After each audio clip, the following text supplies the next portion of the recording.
सेंग जी इस नए super hero की एंट्री जल्द ही एमसीयू में होने वाली है। क्या आपको पता है कि सेंग जी को ब्रूस ली से इंस्पायर होकर बनाया गया था।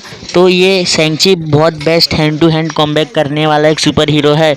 जहां हम देखते हैं कि सेंग जी कुछ गुंडों की धुलाई कर रहा होता है, वहीं आखिर में बचता है एक सुमो रेसलर जो कहता है कि तुम हमें भले ही हरा सकते हो पर हमारे मास्टर के पास नहीं पहुंच सकते हो। तभी सेंग जी बोलता है कि तुम एक बेवकूफ़ हो, मैं फू मंचू का बेटा हूं।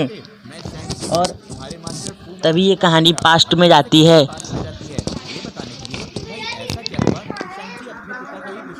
तो हम देखते हैं कि यहाँ पे सेंग जी घुटनों के बल बैठे रहता है फू मंचू के सामने और कहता है कि मैं आपके कमांड का वेट कर रहा हूँ, आप मुझे कहिए और मैं उसे एक स्लैब की तरह पूरा कर दूंगा। तभी फू मंचू बोलता है कि तुम हॉनरेबल प्रिजन में रहते 19 साल हो गए। अगर आपको नहीं पता तो मैं बता दूं, हॉनरेबल एक चाइना की शहर का नाम है और तुम एक लाइव वेपन हो, तुम्हारा इंटेलेक्ट सबसे अच्छा है और तुम मेंटली और फिजिकली फिट हो मार्शल आर्ट्स में।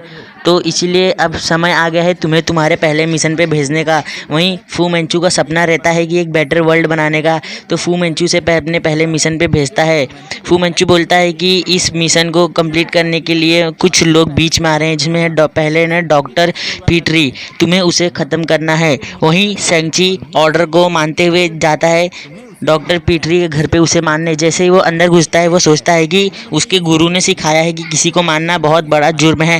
तभी जैसे ही वो सेंग जी के कमरे में जाता है, मतलब डॉक्टर पीटरी के कमरे में जाता है, वहीं डॉक्टर पीटरी की जैसे ही आँख खुलती है सेंग जी को याद आता है और एक ही कराटे चॉप में डॉक्टर पीटरी की मौत हो जाती है। वहीं जैसे ही सेंग जी मार के बाहर निकलता है, वहीं एक बूढ़ा आदमी उस पर गन पॉइंट करके बैठा रहता है, जो कि रोकता है कि तुम लोग ने डॉक्टर पीटरी की लाइफ एकदम बर्बाद कर दी है और उसे चैन से मरने भी नहीं देते हो। तभी सेंग जी के एक किक से बूढ़े आदमी के हाथ से गन गिर जाती है। तभी वो बूढ़ा आदमी जिसका नाम रहता है सडरनेस, वो देख के चौंक जाता है और कहता है ये क्या तुम फू मंचू की आदमी हो। तभी सेंग जी बोलता है कि नहीं, मेरे पिता है फू मंचू और मैं उनका बेटा हूँ। मेरे पिता का एक सपना है कि एक बेटर वर्ल्ड बनाने का। तभी सडरनेस कहते हैं कि तुम नहीं जानते कि फू मंचू क्या करना चाहता है। तो तभी सडरनेस बोलते हैं कि फू मंचू एक ऐसा आदमी है जिसे डार्क वेब और आर्ट साइंस की हर सभी चीज़ों की और भाषाओं की जानकारी है, जो कि जिसने कि डोमिनियन विलेज किया है और वह अमर हो गया है। उसे पहले तो चाइना पे कब्जा करना था और उसके बाद सारे विश्व पे हमने उसे बहुत रोकने की कोशिश की पर वो नहीं रुका और इसीलिए वह हमारा दुश्मन बन गया है। तभी यह बात सुनकर सेंग जी को बहुत गुस्सा आ जाता है और वो कहता है कि मैं अब नहीं सुन सकता।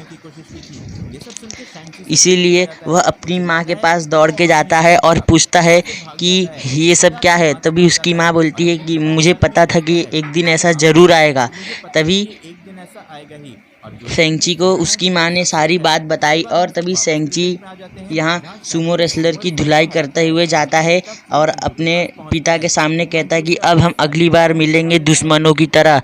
और वहीं पे फू मंचू उसे सारी बात बताता है कि मैं अमर हो चुका हूँ, अभी तो मैं चाइना पे नहीं पूरे विश्व पे कब्जा करना चाहता हूँ। तभी सेंग जी ने कहा कि हम अब दुश्मनों की तरह मिलेंगे जब भी अगली बार मिलेंगे। तो गाइस, तो हम यहाँ पे सुपर हीरो की बात कर ले तो इसके पास कोई भी सुपर पावर नहीं है, बट ये मार्शल आर्ट्स में बहुत ही परफेक्ट है। और यहाँ पे कॉमिक्स में से एक और सुपर पावर दी है कि ये अपने जैसे बहुत सारे मतलब शैडोस बना सकता है और वो भी ऐसे ही लड़ाई कर सकते हैं।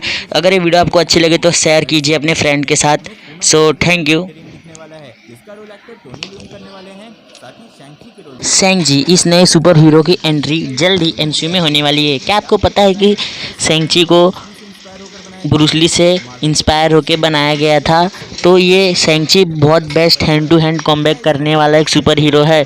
जहां हम देखते हैं कि सेंग जी कुछ गुंडों की धुलाई कर रहा होता है, वहीं आखिर में बचता है एक सुमो रेसलर जो कहता है कि तुम हमें भले ही हरा सकते हो पर